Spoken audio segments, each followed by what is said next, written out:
Abençoando esse povo, livrando-nos do mal. O Senhor nos guarda aqui nessa noite de resgate. Que nós possamos salvar pessoas, que nós possamos trazer esperança e que nós possamos voltar sem nenhum problema. Amém, Senhor. Nenhuma doença, nenhum tipo de problema ou percalço aqui. Que a gente volte em paz amanhã.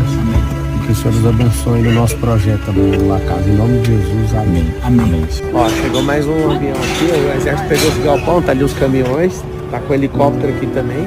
Descarregou esse avião, descarregou outro, agora vai descarregar essa máquina aí, ó. Acompanha lá, pode ir lá.